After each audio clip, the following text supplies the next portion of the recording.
Was hältst du vom Laden? Ja gut, was soll ich sagen? Es macht super viel Spaß. Wir haben Top-Räder, die halten. Ja. Willst du fahren oder willst du schrauben? Super, passt. Danke, Hendrik. Gerne. Viel Spaß. Danke.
What's up? Why e-mountain biking? That's a great question. Everyone always asks me that. And so it's pretty simple. E-mountain biking is essentially what I would consider the next evolutionary step in mountain biking, period, right? What I mean by that is simple. It's kind of like going from a fixie bike to a 12-speed or 12x2 or anything similar like that, right? What are you going to get out of it? Well, you're gonna go faster, you're gonna go further, you're gonna have more fun, you're gonna be able to go more uphill, more downhill. Why would you not go with an e-mountain bike? Look, there's 3 classifications of e-mountain bikes. There's class 1, class 2, and class 3. The mountain bikes that I ride and my newly acquired BMC that also has an e-motor in it, made by TQ as opposed to the Bosch motor in my Nicolai, is a class 1 pedal assist bike. Pedal assist being the key word. What does pedal assist mean? Pedal assist means if you don't pedal, the motor's not assisting. It's pretty darn simple. What does it also mean? It means that the motor assists, depending on the programming, proportionally to how much wattage you're inputting through the pedals, right? So each stroke that you put in, the motor amplifies it by a factor of 2, 3, 4, 5, whatever you have your setting at, however the motor is set up. And there's obviously different classifications within the motor base of how much power assistance the motor is going to give you, etc. So class 1 pedal assist bike simply means that if you're pedaling, the motor is assisting you up to 20 miles an hour in the US, 15 miles an hour generally In Europe, for example, I don't know what it's like internationally. I'm guessing anywhere between 15 to 20 miles an hour. And so above that range, above that speed, the motor cuts out and you're basically just pedaling by yourself. So that's e-mountain biking in a nutshell.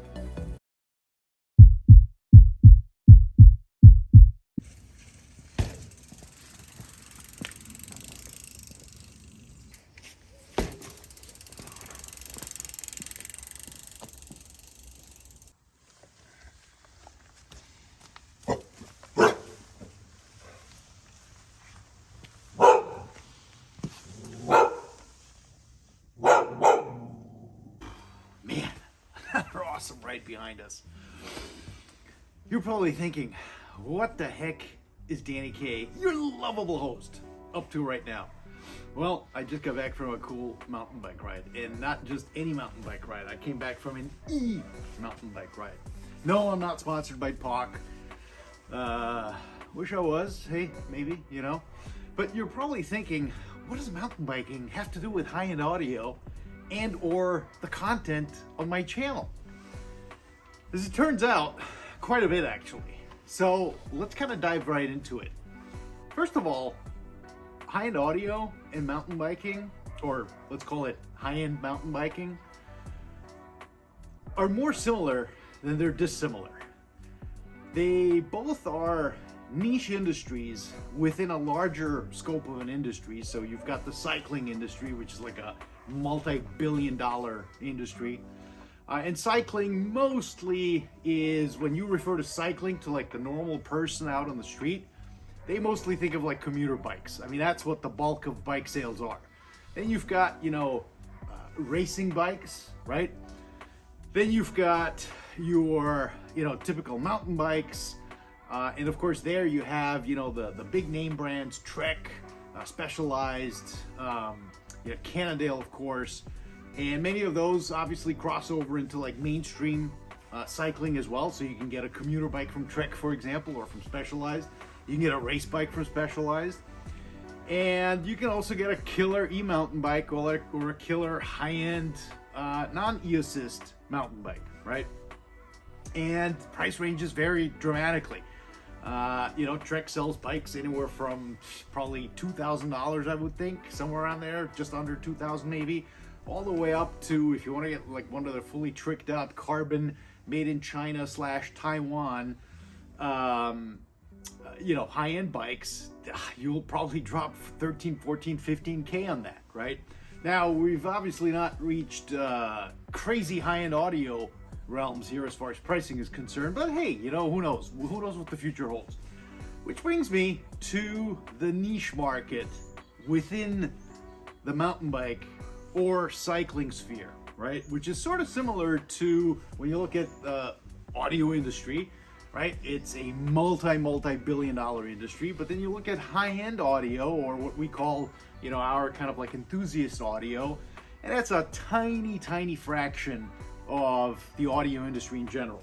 And so both are, you know, very limited, very niche industries. You know, the dealers are shrinking on both sides of the spectrum. So you've got fewer and fewer high-end audio dealers. You've got fewer and fewer high-end mountain bike dealers. And what does it mean for bespoke companies like Nicolai, right? So small backtrack to history. From about 2000 to 2005, I was actually the US distributor for Nicolai mountain bikes from Germany. I met Karl Nicolai, the founder and proprietor of the company, at Interbike, which is a, you know, the equivalent of Expono Show, in 1997. As a matter of fact, it used to be in Santa Ana at that time. Long story short, Nicolai and I developed a good friendship. They ended up sponsoring me. I used to be into mountain bike racing and all that. Anyway, then I became a distributor and had a racing team. We were sponsored by Nissan. Worked out on a couple of cool things, and then I left the industry. Long story short, I stayed loyal, right? I'm kind of like a loyal person, so I stayed loyal to Karl and his designs. It's all made in Germany. In fact, as you will see from the video coming up shortly and the clips that I have for you, you'll see just what kind of a factory he's built up that truly rivals anything that high-end audio has to offer on our side, right? This particular bike is the Nicolai EBOXX, powered by a it's what they refer to as like a full size, full spec e-mountain bike. So it's got an 85 Newton meter, about 500 watt Bosch motor with a 725 watt hour battery, which gives you quite a bit of distance actually. I mean, you could probably go 60-70 miles on this thing depending on e-assist mode. The other benefit is, of course, the weight. So this is, as it sits here, it's about 52, 53 pounds.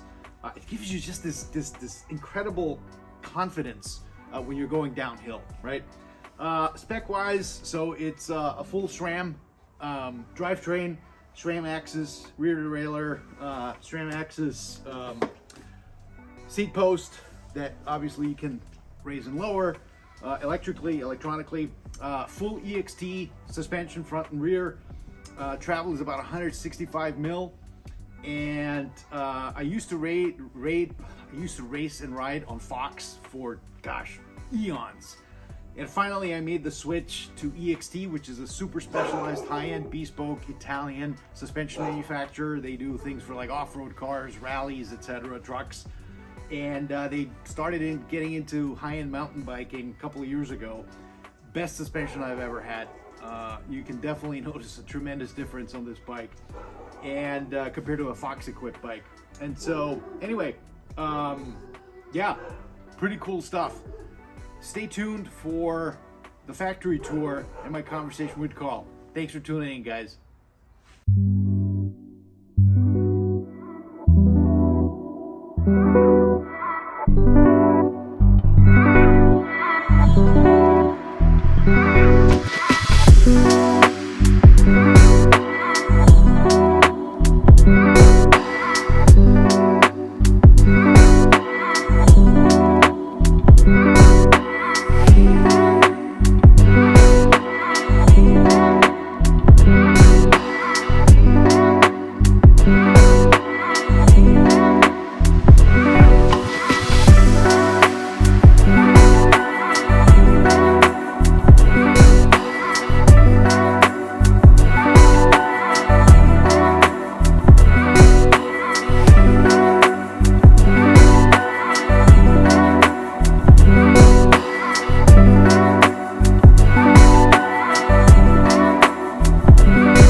Nee. Du darfst nicht, du musst doch fahren wie ein normales Fahrrad, du darfst nicht irgendwie irgendwas angucken.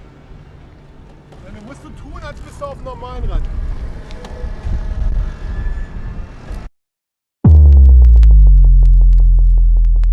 Kein Problem. Kalle, good to see you again. It's been forever, it seems. Almost 20 years that I've seen you last. What's happening? How are you? Yeah, hey Danny, good to have you here in Germany. Yeah, it's been a long time, 2 days. Feels like 2 days, 2 years. You Yeah. know, we were always in contact, but we made such a nice journey over the last 26 years. Incredible. Yeah. 26 years. 26 years of Nicolai bicycles, and it's a pleasure to have you here. Thank you.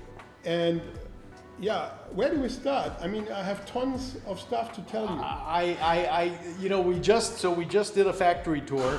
You'll see the video and the links and the drops below and in this video. But I am literally blown away by what you have accomplished and created.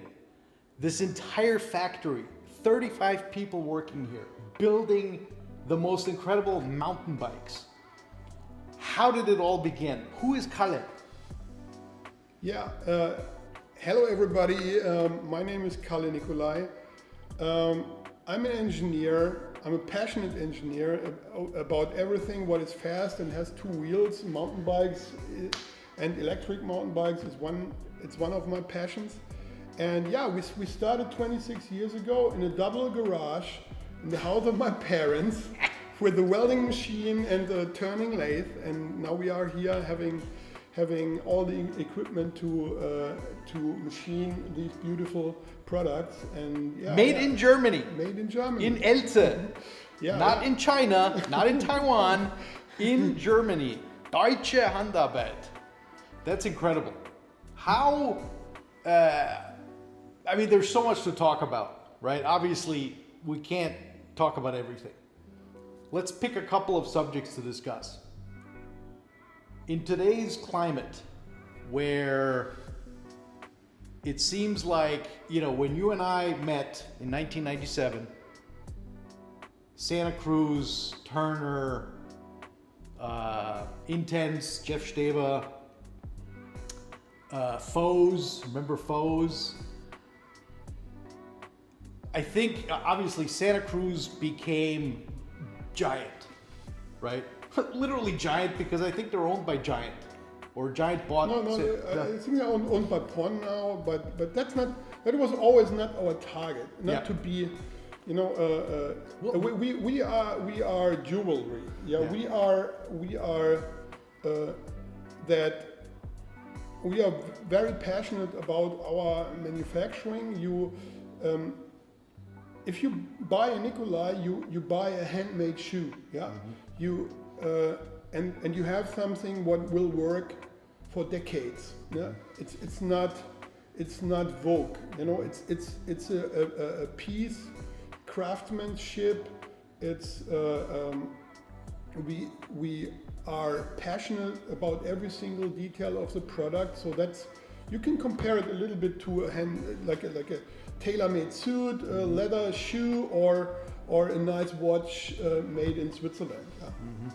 When we toured the factory, you were showing me, how many CNC machines do you have? It's what, like 15, 20, 25? Yeah, 15, 20, whatever it takes. Yeah. That was always my passion. It's not about maximum revenue, maximum turnover or profits, etc. I mean, you have to have a healthy company. Of course. Clear. You have to be able to pay your people. But for me, it was always to make a. And anyway, we were sustainable from day one. We are just producing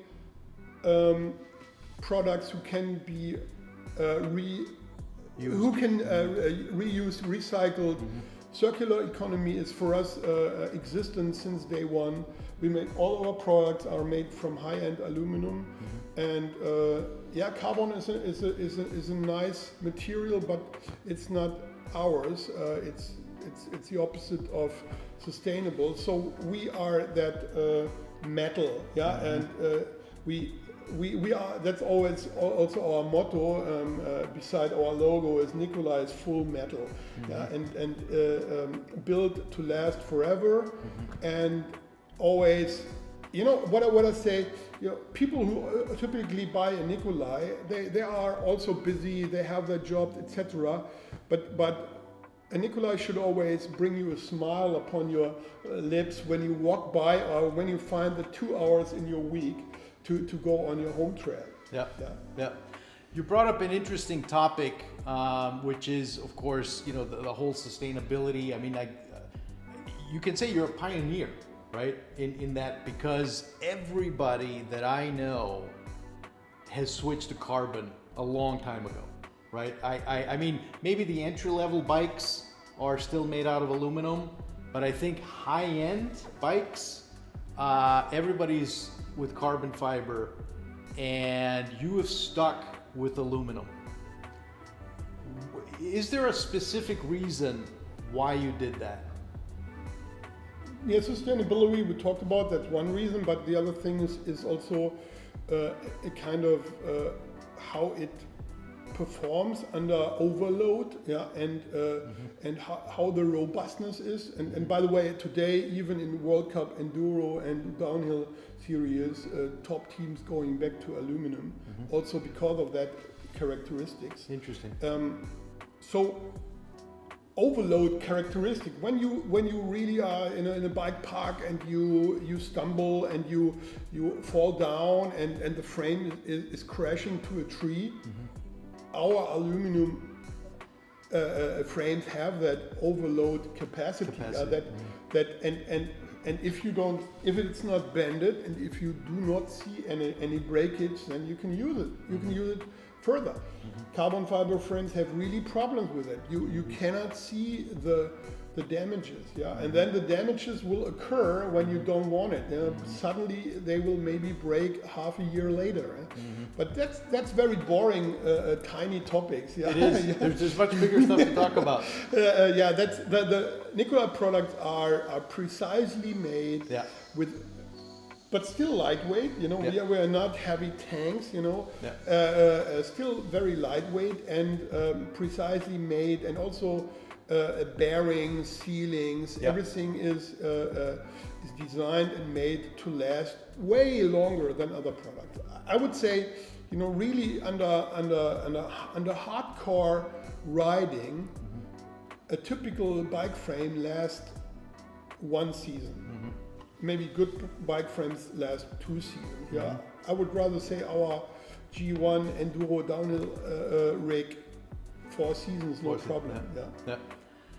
The last bike that I left and kept from when I was distributing Nicolai in the US was the 2005 Helios CC, which you may not be surprised, I'm sure you're not going to be surprised to learn that my friend still rides that bike today.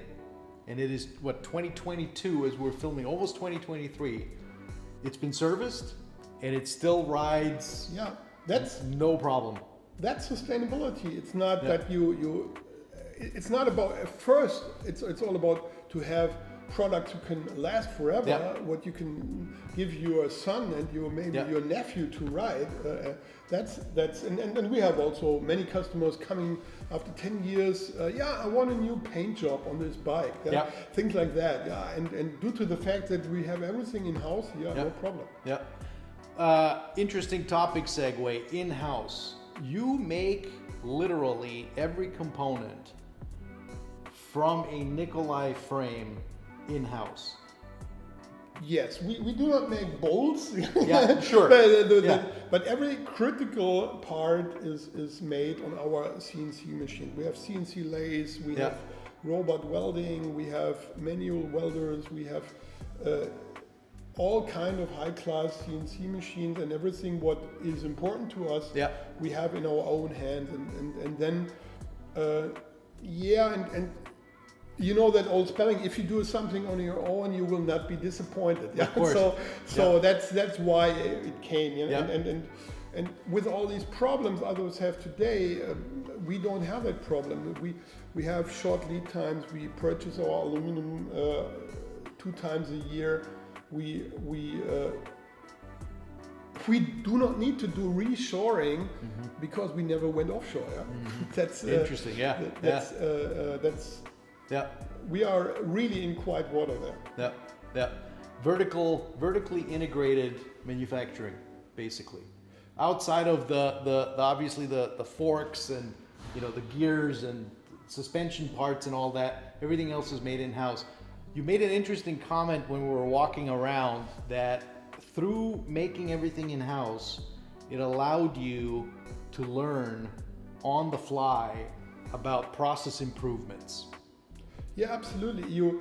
It's not that you are building a factory and then you are ready. It's a constant improvement process, and we need to use all digital tools available today in these modern worlds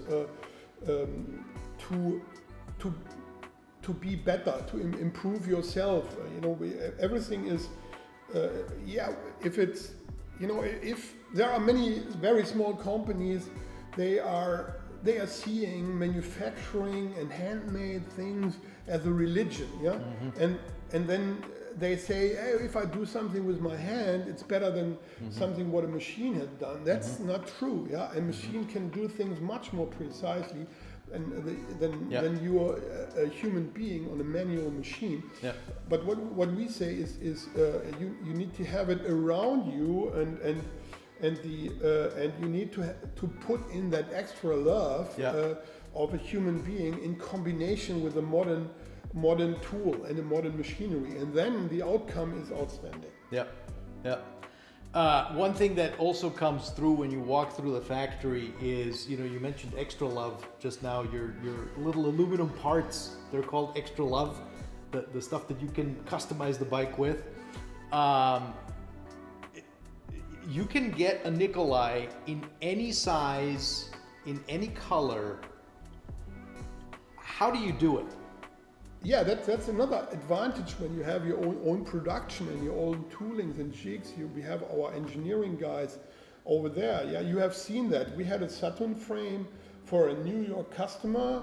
The customer is like, I don't know in foot, but it's 2.10 meters high. He's like a tall basketball guy.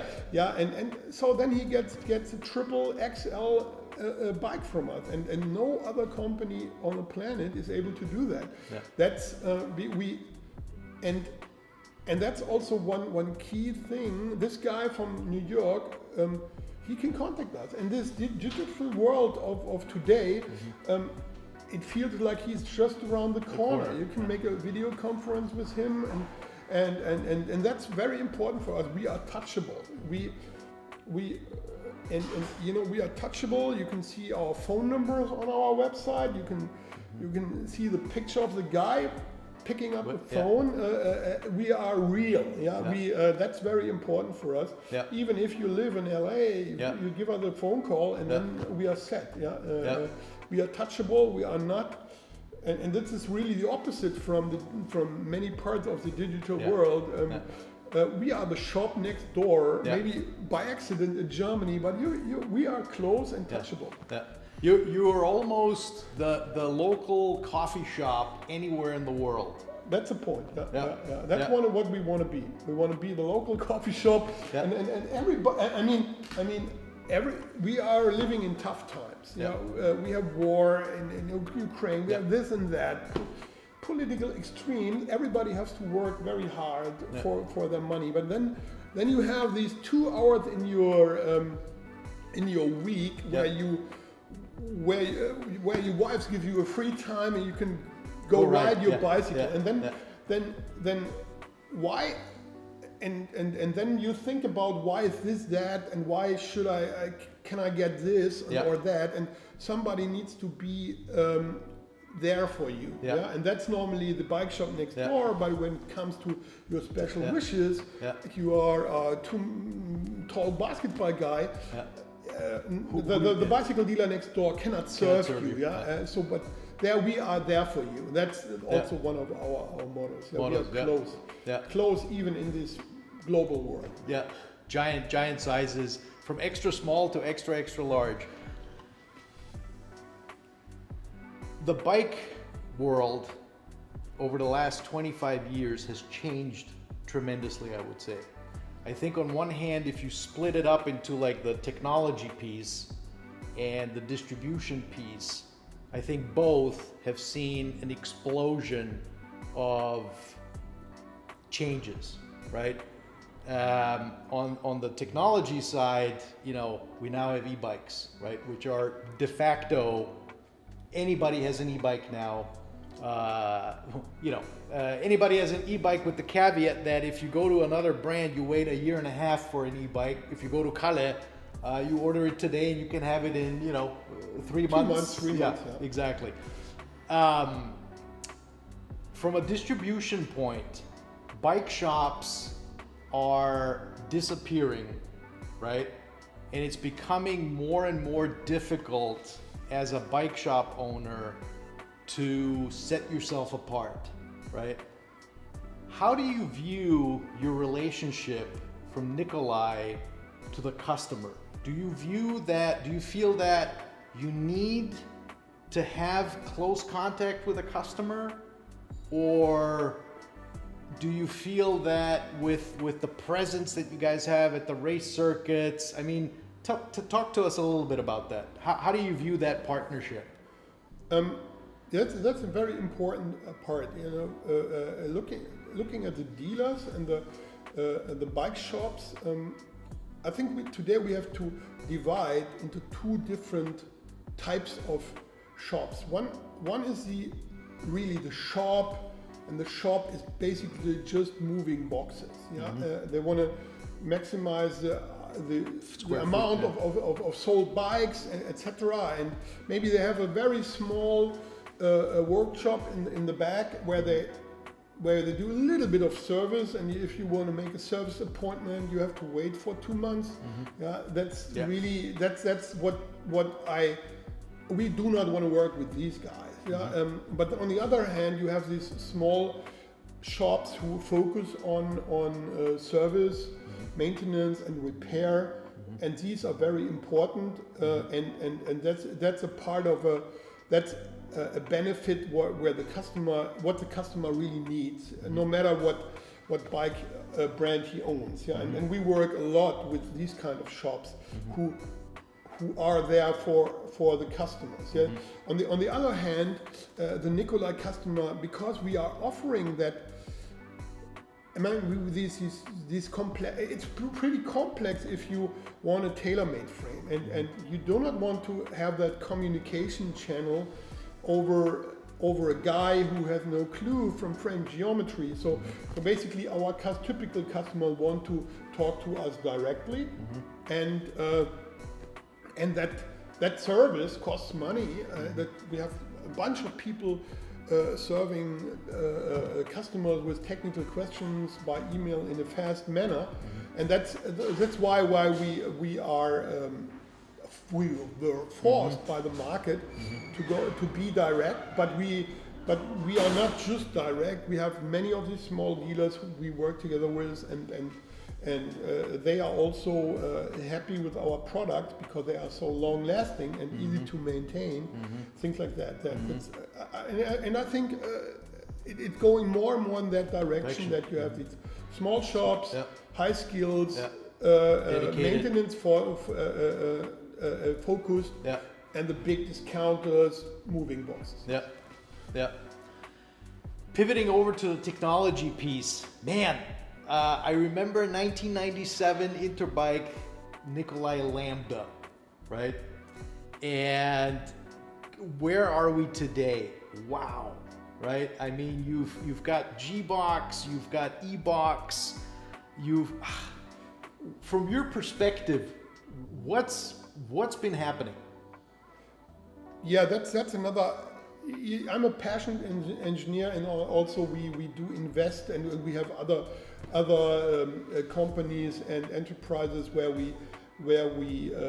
where we follow our ideas, and we were never mainstream. We were always keen to integrate other drivetrain technologies into our product. We are very happy that from these first ideas, many very important and successful products came out of our very first idea. We are basically looking at Nicolai very often. We are the laboratory, the pilots, the pioneers for certain products. We were the very first using Gates carbon drive products in 2007 on single speed mountain bike frames, together with the brand Sport from the US, good friends. And we were always using gearboxes within our bikes, and so also what we do foresee is a really important. So gearbox still have a niche on human-powered bikes, but gearbox are really the future technology solution for electric mountain bikes, because when the bikes are electric now, and you have that amount of power of basically 2-3 human beings, you are the rider, but then there are 2 invisible riders in the motor. A typical derailleur systems of today will wear out pretty fast, and so the drivetrain technologies, gearbox technologies will enter into the product. Also, from the drivetrain went from complicated 2x7, 2x8, 2x9 to simple. Now 1x12, things like that. So also this will continue, and hopefully we have a few more breakthroughs where we come from complicated technology to more simple and cleaner technology. I think one example of that I can think of, as you were talking, we were just mentioning that cyclocross bikes, right? Gravel bikes, right? I look at it and I'm like, that's a mountain bike from 1995, right? Absolutely, and that's really funny, because then the circle is complete. The only difference is basically the wheel size. And that's where Gary Fisher was correct. A bigger wheel is a better product. And a nice Nicolai Argon GX gravel bike of today, big wheels but still wide tires, and you can use it in the urban jungle. You can easily go on a typical trail with it, and it's super lightweight, and so but it has a drop bar. But basically, looking at it's the better lightweight, unsuspended mountain bike of the past. Exactly. That's funny. But nice to see for guys like us with such long time history, in the business. Another thing that stuck out to me was your transportation bike, right? Cargo bike. Cargo bike, right? I mean, with an e-bike motor, right, from Bosch.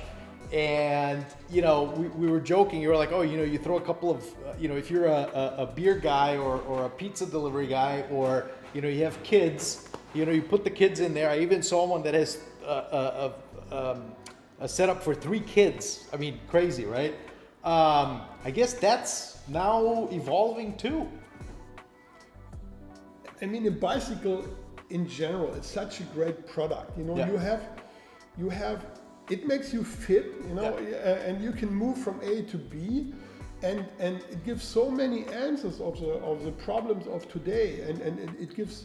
You have megatrends. You have the megatrends of urbanization. So you have more and more people living on the planet. So in a big city in the US or in Germany, in Berlin, I would rather say I invest into a cargo bike, and I'm much quicker from A to B with an electric cargo bike, and I can handle my kids. I can handle my goods from the supermarket. I can even get my vegetables from the farmer next door. A cargo bike is, and we were always passionate about these, let's call it, and that's the next big thing. What will come we call it utility bikes.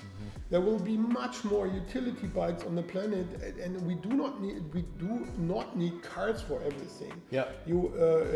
When you have less space, a utility bike, and utility could be cargo, but all these rental bikes also kind of utility bikes, and then so multi-purpose, and it's we are not religious just to do mountain bikes. For us, we have passion about everything what has two wheels and has been well done with German Maschinenbau. Yeah, genau. Yeah, genau. One last question.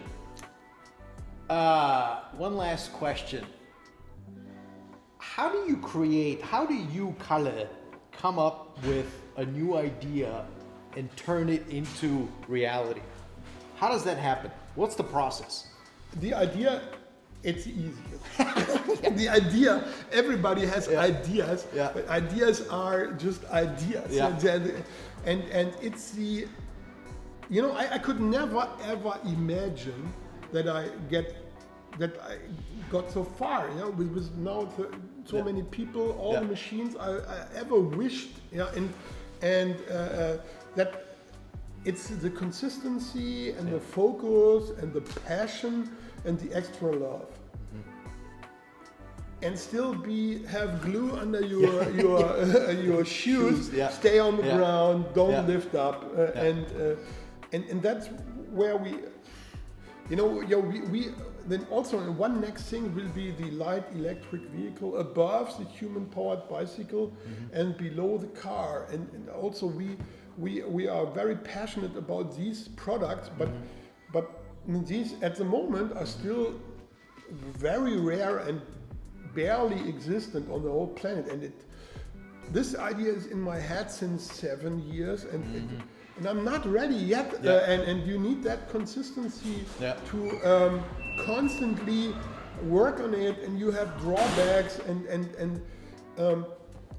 but you have to look at it as you have to love the game, not the victory. You have to love the game, and that's what I do. I have so nice people around me here, and so the game is what makes fun, not the victory. And that's also what if I try to look at myself, I when we were kids, like 6 years old, we were playing with the railway on the ground and things. I had more fun building up the railway instead of playing with it. So that's why I'm an engineer. And that's I think the reason, that's the key behind it. Be curious and love the game. Love the game. That's an interesting way of looking at it. Kalle, thank you so much for your time. I know you've got a million projects going on. You're a super busy guy. You know what? I'm amazed at what you have created. Your team, absolutely incredible. And all I can say is here's to another 25 years of Nicolai, and that you may stay true to what you are, which is bespoke, high-end, made in Germany mountain. Extra love. Yes, extra love, extra love. That's right. Danny, good to have you here. Bye to the audience. It was a great pleasure. Thank you so much, Kalle. See you soon. Ciao. Super, hat doch gepasst. Das war doch